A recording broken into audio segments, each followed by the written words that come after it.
어떤 사람이 유산 문제로 예수님에게 부탁을 했습니다. 우리 형이 이 유산을 다 말아먹으려고 자기가 다 가지려고 하는데 좀 명령해서 나에게 좀 나누어 가지도록 좀 말씀해 주십시오. 유산 문제를 가지고 예수님에게 이제 부탁을 했습니다. 이 당시의 문화 속에는 랍비들이 크고 작은 일상의 문제들을 다 다루었던 역할들을 했습니다. 아마 예수님을 랍비로 여기고 예수님에게 자기 자신의 가정에 일어난 유산 문제를 가지고 찾아온 것이죠. 참 흥미로운 것은 2000년 전에 예수님이 사시던 그 고대 지방에서도 이 유산 문제가 이슈였던 것 같아요. 형제간에. 벌써 2000년 전입니다. 아마 이들은 장례식을 딱 마치고 나자말자 지금 이 문제가 터졌을지도 몰라요. 돌아가신 분의 그 고인에 대한 애도보다 이 재산 문제가 더 뜨거운 감자예요. 아마 돌아가신 분이 알면 참 통탄할 일이죠. 가끔 보면 옛날에 장례식이라는 데 가보면 장례식 하는 동안에 분위기 안 좋은 집이 있어요. 보면 형제간끼리 굉장히 암투가 벌어지고 있는 거죠. 이제 이 장례식을 끝나고 나면 당장 이 유산 문제를 처리하는 과정에서 형제간에 첨예한 이제 암투가 벌어지고 갈등이 이제 이루어지고 잘못하면 이게 싸움이 큰 판이 벌어지는 거예요. 부모의 유산 문제로 지금 법정에서 싸우는 가정들이 없지 않아 꽤 많이 있습니다. 근데 이게 2000년 전에서부터 일어났던 일이에요. 역사가 오래된 것입니다. 예수님은 이 사람의 요청에 전혀 반응하지 않으시고 흥미없어 합니다. 내가 뭐 물건 나누는 사람이냐, 그거 나하고 상관없다, 그렇게 얘기를 하시면서 우리 주님의 관점은 뭐냐면 표면적인 이 지금 재산의 분배 문제가 아니고 더 근원적인 문제를 다루고자 하는 것입니다. 그러면서 예수님은 이 사람에게 부탁하고 있는데 이 사람에게 지금 얘기하고 있는 게 아니고 오늘 이 본문을 자세히 들여다보면 앞에 있는 수없는 청중들에게 지금 한 비유를 가지고 말씀을 하시면서 이 유산 문제를 가지고 온 사람을 통해서 어떤 교훈을 이제 주시려고 하고 있습니다. 자, 그 비유를 하시는데 그 비유에 등장하는 인물이 누군가 하면 부자예요, 부자. 부자를 이제 주인공으로 등장을 시켰습니다. 자, 어떻게 부자인가 한번 봅시다. 18절에 보니까 또 이르되 내가 이렇게 하리라. 내 곡간을 헐고 더 크게 짓고, 이 곡간이 있다는 자체도 엄청난 부자죠. 곡간을 헐고 더 크게 짓고 내 모든 곡식과 물건을 거기 쌓아두리라. 지금 즐거운 비명을 지르고 있습니다. 연일 4세 확장을 하는 것과 마찬가지요. 더 크게 짓겠다는 것. 이 부자의 관심은 오직 하나예요. 어떻게 하면 이 곡식을 다 넣을 수 있는 이 곡간을, 새로운 곡간을 만들 것인가. 요즘으로 치면 이 비즈니스가 잘 되고 있는 것입니다. 4세 확장을 하고 지점을 개입하고 해외 지점을 만들고 이런 거와 비슷한 거죠. 소위 말하면 성공입니다. 자, 이런 우리 오늘날 우리도 마찬가지. 사람들은 성공을 부러워합니다. 성공을 부러워하죠. 모두가 성공하려고 합니다. 성공을 싫어하는 사람은 아무도 없죠, 여러분. 오늘 이 시대에 성공을 사람들이 목을 매는 이유가 뭘까요? 그 성공하려고 하는 이유가 무엇입니까? 그 성공이 결국은 자신의 현재의 삶과 미래를 보장해 준다고 믿기 때문입니다. 성공한 사람들은 어깨에 힘이 들어가죠. 또 성공하지 못하면 상대적으로 굉장히 위축을 당하고 스스로 비참하게 여깁니다. 어쩌면 교회에 출석하고 있는 우리 아내도, 아내는 사실 성공이라고 하는 꿈을 꾸고 있는 거죠. 그 신앙을 가지고 기도를 하도 그 모든 행위 속에 사실 그 안에 숨어있는 내면에 꿈틀거리고 있는 생각은 성공이에요. 하나님 나 좀 성공시켜달라고, 성공하고 싶다고. 그래서 사실 오늘 이 시대의 신이 뭐냐면 성공입니다. 그러면 성공이란 도대체 뭐냐? 오늘 이 본문 속에서 우리가 좀 살펴봐야 될 부분입니다. 참 중요한 이슈잖아요. 성공이 도대체 뭐냐?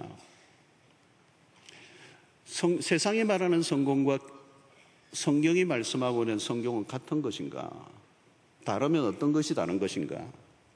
여러분, 우리가 자칫 잘못된 성공의 기준을 가지면 굉장히 위험한 삶이고 어쩌면 어리석은 인생을 살 수도 있기 때문에 오늘 이 본문을 우리가 자세히 들여다볼 필요가 있습니다.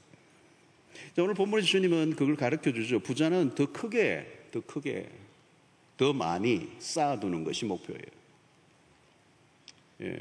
더 많이 짓고 더 많은 걸 쌓으면 그걸 우리는 부자라고 얘기하고 우리는 성공이라고 얘기하잖아요.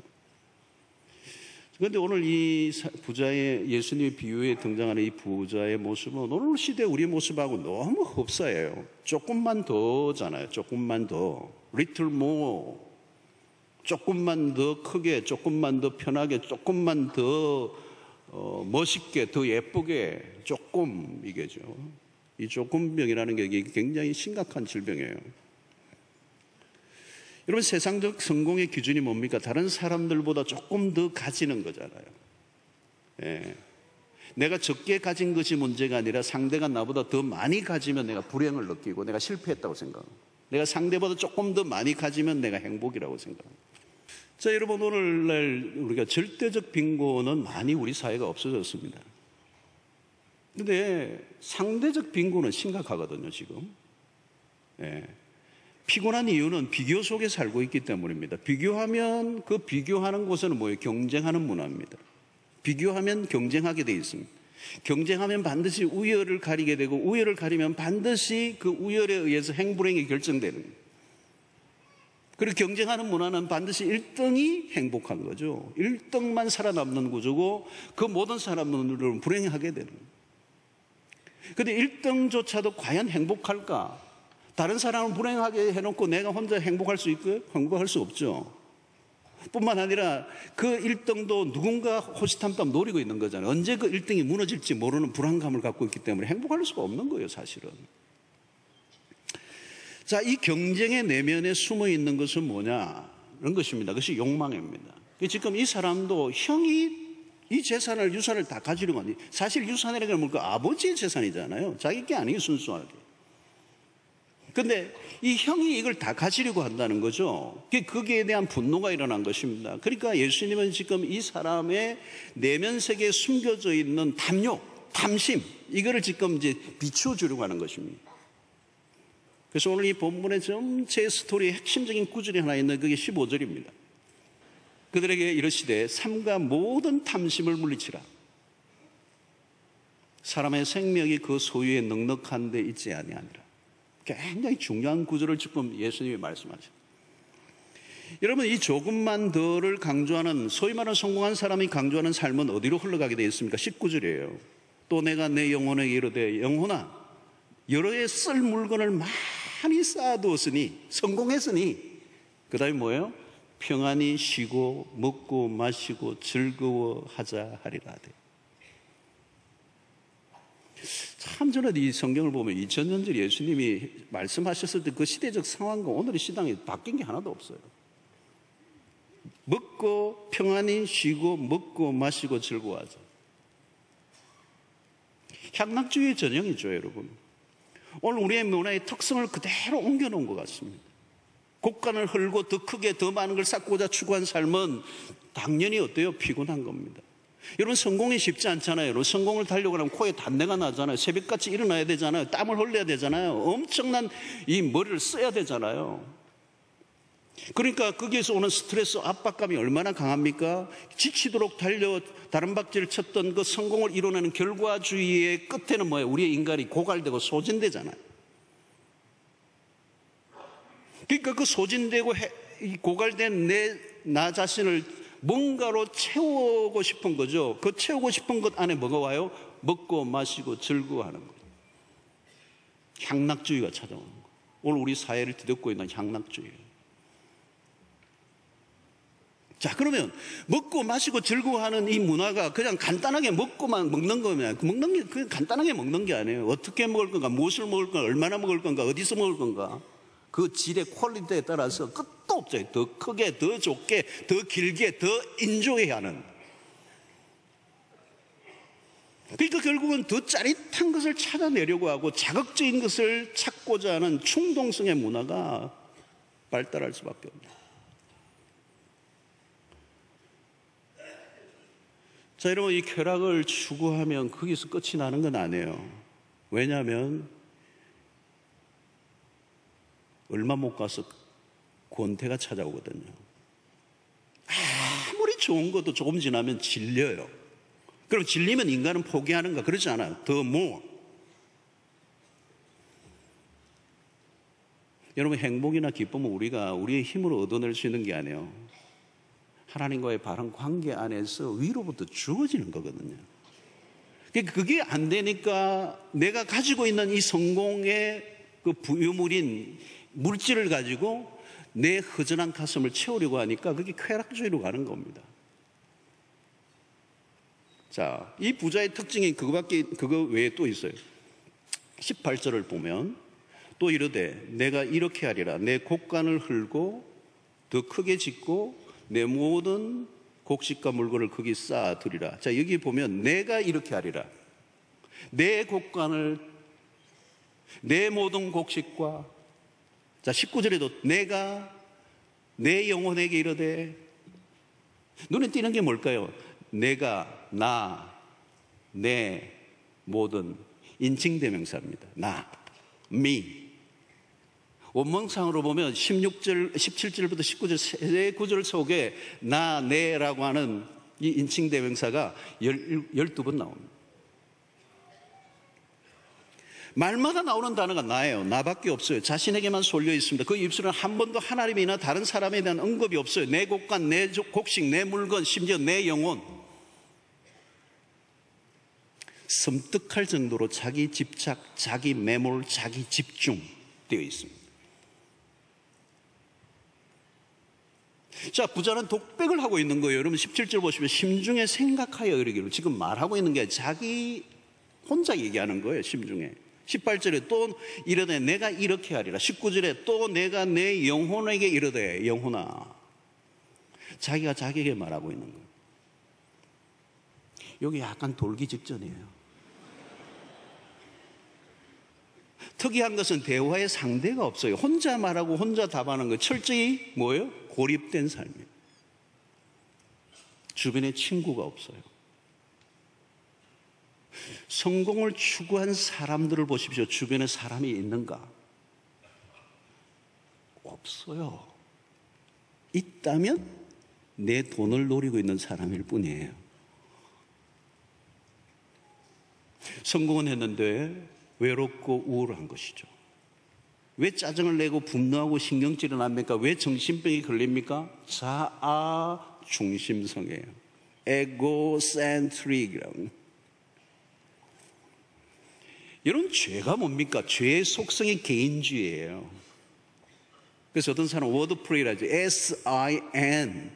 죄라고 하는 것이 S-I-N이잖아요. 그 S-I-N, 씬 한가운데 뭐가 있어요? I가 있어요. I가. 자아중심성.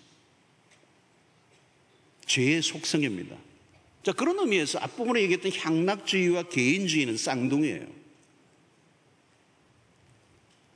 도로시 세이어즈라고 하는 유명한 분이 있습니다. 그분이 탐욕을 가리켜서 뭐라고 얘기하는가 하면 차가운 마음의 죄. 여러분, 차가운 마음 그 자체가 죄예요. 그러니까 탐욕을 가지면 사람이 냉혹해진다는 겁니다. 자기 탐욕에 사로잡혀 있는 사람 보세요. 굉장히 냉혹하고 굉장히 이기적이에요. 여러분, 복음이 우리에게 주는 은혜가 뭐냐면 관계의 회복입니다. 예수 그리스도가 우리에게 오신 목적이 뭐냐면 관계 회복이에요. 하나님과의 관계 회복이 뿐만 아니라 이웃과의 관계를 회복시키는 거예요. 그래서 하나님을 사랑하고 내 이웃을 내 몸과 같이 사랑하는 그 말씀은 이 복음의 핵심을 얘기하는 것이고, 복음이 우리에게 다가와서 우리를 회복시키면 하나님과 관계가 회복되고, 그 다음에 모든 우리의 인간관계를 풀어주시는 역사가 일어난다는 거예요. 여러분, 오늘 이 하나님의 관심은 어떤 물건이 아니에요. 관계에 있고 일이 아니라 사람이고 개인이 아니라 공동체를 회복시키려고 하는 것이 하나님의 거룩한 뜻이죠. 그러면 하나님 우리 인간을 만드시면 결코 홀로의 행복이 아니라 함께 행복하도록 만들어 놓으셨다. 그런데 오늘 이 부자는 뭐예요? 지금 개인주의, 자기 홀로 자기 안에 빠져 있는 개인주의의 전형을 우리에게 보여주고 있는 것이죠. 자, 이 부자에 대한 판정이 어떻게 내려지고 있습니까? 20절을 보면 하나님은 이르시되 어리석은 자여, 오늘 밤에 내 영혼을 도로 찾으리니 그러면 내 준비한 것이 누구의 것이 되겠느냐 하셨으니. 여러분 여기서 보면 이 부자에게 주님의 판정이 뭐냐면 어리석은 자예요. 어리석은 자예요. 세상으로는 성공한 자로 여길지 모르지만 주님의 관점으로 보면 너무 바보 같다는 거예요. 너무 멍청하다는 거예요. 멍청하다는 거예요. 어떻게 이렇게 멍청하냐. 여러분 이 사람의 불행이 뭡니까? 오늘 밤에 내 영혼을 내 도로 찾으리니, 주님이 영혼을 거두고 가시면 그가 쌓아놨던 모든 재물은 한순간에 다 사라져요. 여러분 생명은 주님의 것입니다. 자, 부자가 왜 이렇게 어리석은 삶을 살게 됐을까요? 21절을 보십시오. 자기를 위하여 재물을 쌓아두고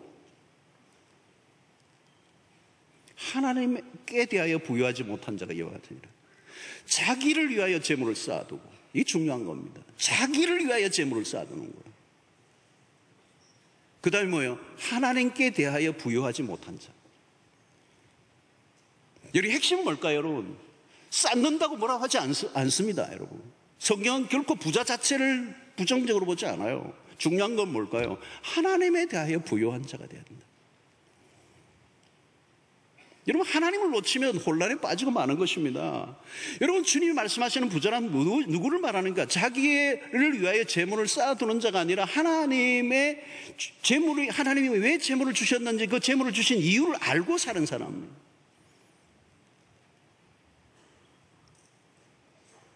그래서 그 재물을 하나님의 뜻대로 사용할 수 있는 사람. 22절을 보면 이렇게 말씀합니다. 또 제자들에게 이르시되, 이제 조금 처음에는 한 사람에게 얘기했지만 이제는 점점 무리들에게 얘기하고 이제는 제자들에게 얘기하는, 좀 더 심도 있게 이제 알아듣는 사람에게 좀 더 구체적으로 들어가고 있는 거예요. 오늘 이제 여러분들이 들으셔야 될 얘기예요. 22절에 보니까 또 제자들에게 이르시되 그러므로 내가 너에게 이르노니, 그러므로 나오잖아요. 앞에 내용과 연결되는 거예요. 너희 목숨을 위하여 무엇을 먹을까, 몸을 위하여 무엇을 입을까 염려하지 말라. 이게 마태복음 6장에 있는 말씀이 오늘 누가복음에 지금 12장에 나오는 것입니다. 자, 핵심은 뭐냐면 염려하지 말라는 거예요. 염려하지 말라. 탐심을 가지고 있으면, 그리고 자기가 더 크게 쌓고 싸우면 염려는 끝이 없이 염려할 수밖에 없다. 왜 하나님에 대해서 부여하지 못하느냐? 염려하는 거예요. 내 미래가, 내가 쌓아놓은 것이 내 미래를 결정하고 내 삶을 보장한다고 생각하니까 그 염려, 이거 없어질까봐 염려하니까 나누지를 못하는 거예요. 하나님에 대해서 부여할 수가 없는 거죠. 여러분 가난한 사람도 염려하고요, 부자도 염려하는데 누가 염려를 더 많이 할 것 같아요?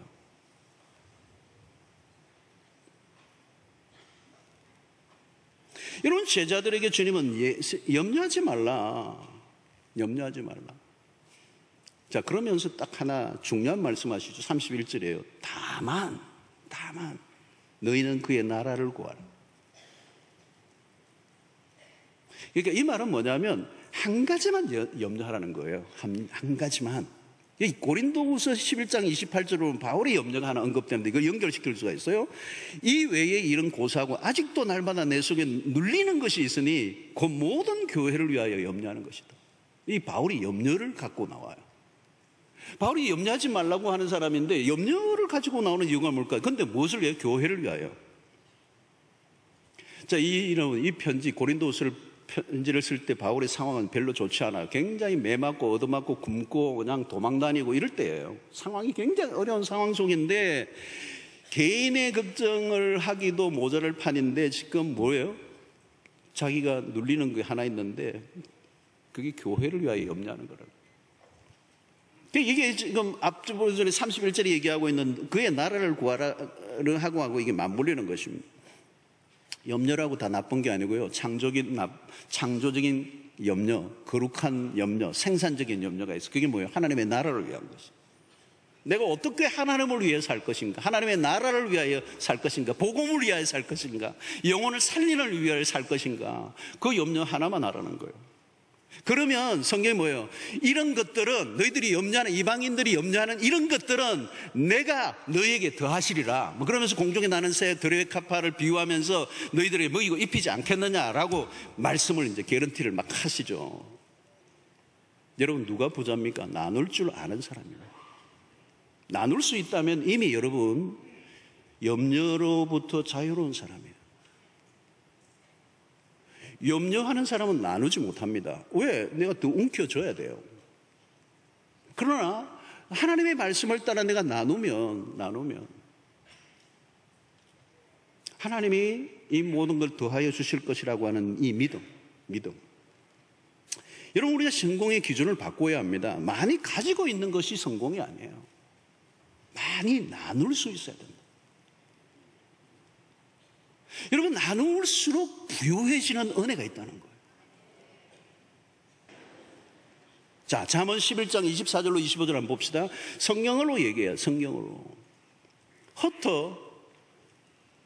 우리의 물질을 가지고 움켜쥐고 쌓는 게 아니고 구제하여도 더욱 부하게 되는 일이 있나니. 아멘. 여러분, 하나님의 말씀입니다. 하나님의 말씀이 진리가 아니면 찢어버려야죠. 그냥 까만 걸로 칠해버려야죠. 이거 아니라고. 근데 여러분, 성령이에요. 여러분, 구제하여도 더욱 부하게 되는 일이 있나니 과도히 아껴도 가난하게 될 뿐이다. 성경 말씀입니다. 여러분, 기억하셔야 돼요. 아낀다고 되는 게 아니에요. 그 도리어 가난하게 됩니다. 구제를 좋아하는 자는 그 다음에 여러분들 아세요? 할렐루야. 남을 윤택하게 하는 자는 그 다음에 여러분들 아세요? 이거 좋네요. 아주 좋네요. 진리입니다, 여러분. 33절을 보면 너희 소유를 팔아 구제하여 낡아지지 아니하는 배낭을 만들라. 곧 하늘에 둔 바 담이 없는 보물이니 거기는 도둑도 가까이 하는 일이 없고 좀도 먹는 일이 없느니라. 그러니까 소유를 팔아 구제하면 그것만큼 완벽하고 안전한 보험이 없다는 거예요. 여러분, 신자가 누리는 최고의 특권은 무엇입니까? 신자의 특권은 그냥 여러분 예수 믿는 게 그냥 구질구질하고 그냥 재미없는 그냥 고행과 수행을 하는 삶이 그리스도의 삶이 아닙니다. 예수 믿는 것을 너무 어둡게 생각하는 사람들이 있습니다. 그렇지 않아요. 복음을 가지고 살아가는 사람들은 이 세상이 감당할 수 없는 기쁨을 허락하시고 이 세상의 어떤 것보다도 이 세상이 쾌락해 줄 수 없는 그 기쁨과 즐거움을 누리게 하시는 것이 복음 안에서 살아가는 그리스도의 삶이에요. 신자는 하나님의 나라를 현재적으로 살아가는 것입니다. 그 현재적으로 살아가는 삶의 행위가 뭐냐?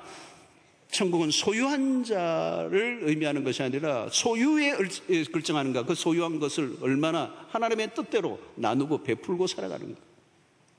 여러분, 성공은 돈의 유무가 아닙니다. 돈이 좀 많다고 성공이라고 말하고 남들보다 재산이 적은 게 부끄러운 일이 될 수도 없어요. 여러분, 부끄러운 일은 딱 하나밖에 없어요. 나만을 위해 사는 거예요. 돈이 있고 없고 상관없어요. 나만을 위해 사는 삶은 부끄러운 거예요.